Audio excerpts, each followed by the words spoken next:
pansin-pansin na hindi talaga nagiging patas minsan yung paghahatid ng mga balita ng ilan, no? Minamasama nila o di kaya ay hinahanap nila yung tingin nila mas maganda kasi alam nila na oy banat ito sa banat ito kay pastor dito tayo pero sa kabuuan katagumpayan pala po no sa hanay po ng Kingdom of Jesus Christ no and sa kay Pastor Apollo C. Quiboloy dahil yung mga kaso ito yung mga malalaking kaso no ito yung mga paninirang ginagawa nila laban sa KOJC sa mga leader ng KOJC, ito yung malimit na ginagamit nila. Human trafficker, money launderer po mga kapartner.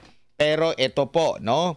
Ibinasura po, matapos po ang 5 taong pagharap sa kaso sa Estados Unidos District Court for the Central District of California, tuluyan nang natapos ang legal na laban ni Marisa Dueñas, administrator po ng Kingdom of Jesus Christ o KOJC sa Van Nuys, California. Siya ay sinintensyahan ng supervised release o probation na walang karagdagang pagkakakulong. Para sa isang kasong kanyang inamin ang marriage fraud. Ang lahat ng iba pang kaso laban sa kanya ay tuluyan na pong ibinasura ng korte. Si Binibining Dueñas ay malaya ng, ulitin natin, malayang makauwi sa kanyang bahay. Hindi po siya makukulong. Sa bahay po siya. Doon siya Si Binibining Dueñas ay naharap sa isang superseding indictment na may kabuang 42 kaso. Grabe. Kung saan siyam ang direktang isinampa na paratang ay isinampa laban sa kanya. Kabilang dito ang mabibigat na paratang tulad ng forced labor. Ito yung mga paninira na ginagawa nila kay sa KOJC, kay Pastor Kai dito sa Pilipinas. Na nagmamalupit daw, meron daw forced labor, immigration fraud, money laundering. Ngunit matapos po ang masusing pagdinig at legal na proseso, tanging ang kasong may kaugnayan sa marriage fraud lamang ang natirang kinakaharap ni Dueñas, mga kapartner. Ayon po kay Attorney John Littrell, Managing Partner at Chief Counsel ni Dueñas, sabi niya, and I quote, sa Tagalog po mga kapartner, ang tiyaga at tapang ni Marisa sa buong prosesong ito ay pambihira. Lubos ang aking pasasalamat kay Judge Hatter sa pagkilalang ginawa niya sa kung sino talaga si Marisa at sa pagkakaloob ng hostisya ayon sa lahat ng kalagayan. Itinuturing na tagumpay sa due process at makatarungang pagdinig ang naging hatol ng korte sa kasong ito. Nagpahayag naman ng pasasalamat ang pamilya, mga kaibigan at komunidad ng KOJC sa naging desisyon ng korte at pinuri ang katatagan ni Dueñas sa pagharap sa mabigat na pagsubok.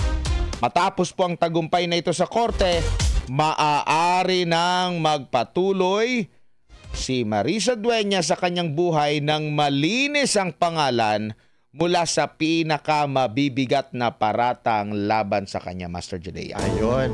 Eto na nga dito magaling ang mga miyembro ng KOJC sa yung katatagan Yung katatagan nandun, yung disiplina nandun. Kaya nga napaglabanan ito ni Miss Dueñas, At itong mga kaso na ito, ay alam naman natin noon pa partner na ito yung mga gawa-gawa lang. In-elevate lang nila dito sa Pilipinas. Yung kaso ng mga KOJC members or mga leader dyan sa ibang bansa, in-elevate nila sa Pilipinas.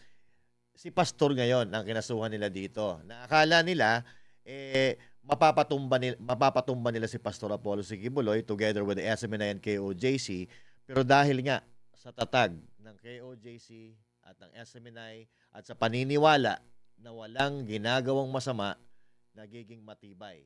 Imbis na bumagsak, lalong tumibay ang KOJC at lalong naging, ano ba tawag dito? Naging mapusok si Pastor Apollo Sikibuloy para ipagpatuloy yung kanyang ginagawa dahil marami siyang mali na nakikita sa ating bansa. So kahit alam natin na pinaglaruan yung eleksyon, midterm election, pero si Pastor Apollo Sikibuloy, wala kang makikita dyan na pagsisisi or kalungkutan. Dahil manalo at matalo, si Pastor Apollo Sikibuloy together with SMNI KOJC ay patuloy nagagawa ng kapamaraanan para magbigay ng tulong hindi lang sa mga miyembro, kundi sa mga Pilipino na tunay na nangangailangan ng tulong. Yun ang katotohanan na hindi ibinabalita nila.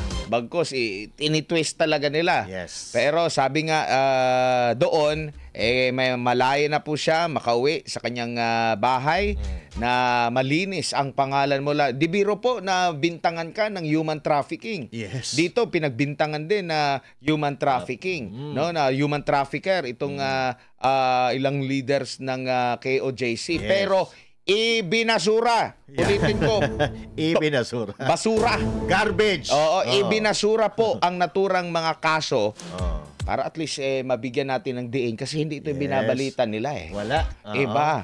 Pero pag nag-file na sinampahan lang ng kaso, nako, nahahype agad yan. Hindi ibig sabihin po na nasampahan ng kaso, guilty po agad. Maaring propaganda lang po yan dahil gusto nilang siraan ang isang individual, ang isa pong organisasyon, at kabilang po dyan si Pastor Apollo Sikibuloy na alam naman po natin ang